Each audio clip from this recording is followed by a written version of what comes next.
நம்ம குடும்பத்தை தப்பா பேசுறான் அவன். எத்தனை குடிக்கிறீங்கடா பச்சா? ஏய் ஏடா ஏய் 1500 ரூபாய்க்கு போற நீ. ஏய் வச்சத்துல கலப்பாதப்பா. 1700 ரூபாய்க்கு போற நீ. டிஃபன் காசு வேற 200 ரூபாய்க்கு போற நீ டெய்லி நீ. 2500 ரூபாய் ஒரு நாளைக்கு கூலி முடியுது. என்ன பண்றாயா? அண்ணாட உட்காந்து 2000 காய்ங்க எனக்கு போயிட்டு 700 ரூபாய் கொடுக்குறாங்கப்பா. 700 கொடுக்குறான். சத்தியமா சொல்ல போய் சொல்லாத.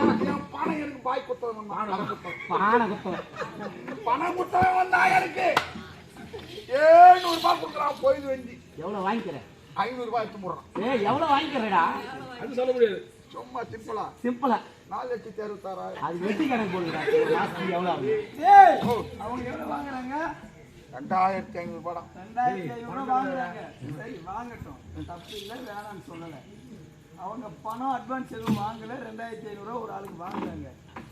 உனக்கு 4,66,000 வாங்கியிருப்பாரு. அந்த 6000 கூட தள்ளி தொலைச்சு எடுத்துரு. அந்த 4,60,000 நாளைக்கு காலையில கட்டி நாளையிலிருந்து உனக்கு அவங்களுக்கு 2500. எல்லாரோட சம்பளம் அதிகம் அவங்களுக்கு தான். அதை விட உனக்கு அதிகமான 500 ரூபாய் போட்டு ஒரு நாளைக்கு 3000 ரூபாய் என்ன சொல்றேன்? நான் கொடுக்கணும்னு தான் நினைக்கிறேன். சத்தியமா தான் நினைக்கிறேன். ஆனா நோட் அடிக்கல. ஏங்க 2 பேரும் சண்டை போடுறீங்க. அவரு குடுக்கணும் நினைக்கிறாரு. அவரால முடியல, என்ன செய்யறது? மறுபடியும் வந்து உங்ககிட்ட பேசுறாரு.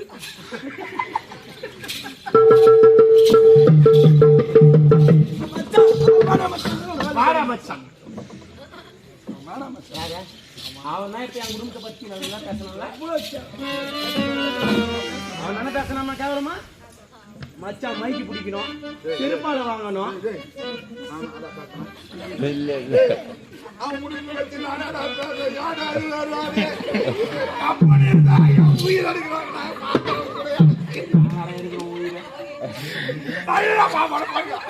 உயிர் எடுக்கிறவனே நீதாடா. வந்தாலும் எங்களை பிடிச்சது போட்டாங்க. அவன் எங்கன்னா இருக்கட்டும். என்னம்மா சொன்னா? என் ஆட்டா ஊரு வேணுமா? என் திட்ட ஒரு பூசியை தெரிய வைக்கணும்.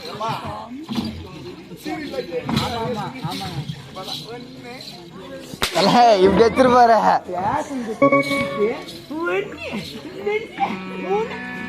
ஏங்க அண்ணன் அடிச்சுட்டாரா? எழுதுருங்க மேல. அம்மாவுக்கு உடம்பு சரியில்லை, ஹாஸ்பிட்டல் கூட்டு போனேன். அப்புறம் வீட்டுக்கு வந்தேன், சுத்தண்ணி வச்சு கொடுத்தேன், மாத்திரை கொடுத்தேன் அப்படின்ற மாதிரி பேசிக்கிறாரு. அடி பாவி, என்ன அடி வாங்கி கீழே விழுந்துக்கிற ஓடி வந்து தூக்காம அண்ணன் அடிச்சு ஓடி வந்து தூக்கணுமா?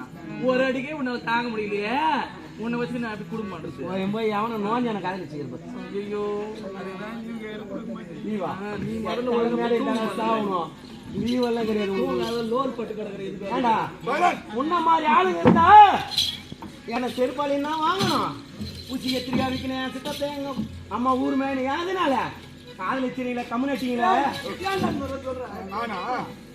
என்ன கோவத்துறாடி உனக்கு? காதல் வச்சது மட்டும் பத்தாது, 100 சவரம் போட்டாதான் உன் தங்கச்சி உன் வீட்டுக்கு வருவா போவா. இல்லைன்னா வரமாட்டான். நீங்க 100 சவரம் கேட்கறதுனால எல்லாம் ஊரு மேஞ்சி பூசி கத்திரிக்கா வித்து நாங்க செருப்பால் அடி வாங்கி நடக்கும். இல்லைன்னா நடக்காது. அண்ணா வைக்கிறேன் இல்ல ஓடி போய் கல்யாணம் பண்ணிக்கிட்டா? எப்போன்னு காத்துங்க போனுங்கிறாங்க. அந்த அளவுக்கு ட்ரைனிங் கொடுத்து வச்சிருக்கீங்க. 1,000 ரூபாய் பவுட்ரு வாங்கி மூஞ்சில போட்டு என்னதான் பண்றீங்கன்னா தின மயக்க போறீங்க. நாங்க இத்தனை நாளா வளர்த்து கஞ்சி சோறு போட்டு வளர்த்தா கூட எங்க பேசி கேட்க மாட்டேங்குங்களா? அது மட்டுமா 1,000 ரூபாய் பவுடர் போட்டோம். ஒரு ஹீரோ ஓட எடுத்துக்கிறானுங்க. அதுல வாங்க பசங்க வாங்குற வண்டியா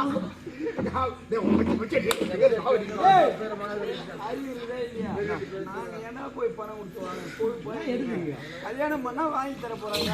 அது அப்ப வாங்கி கொடுப்பாங்க. காதலி நான் ஒரு பிகர் லவ் பண்றேன்னா அவன் வச்சுன்றான், ஒதுக்குறான், முறுக்கிறான்.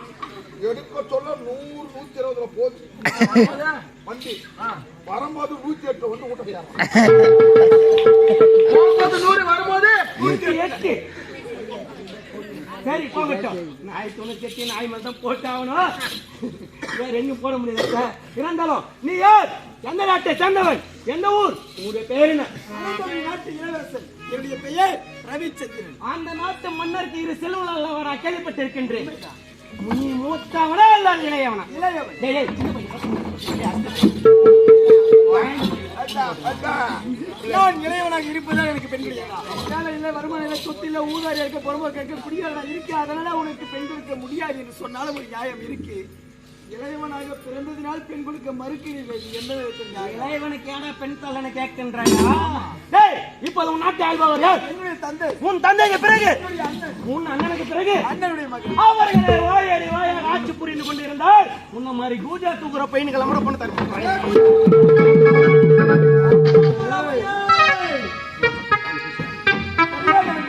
புவனாவை நான் மனதார காதலித்து விட்டேன். புவனா இல்லாத ஒரு வாழ்க்கையை என்னால் நினைத்து கூட பார்க்கவே முடியாது.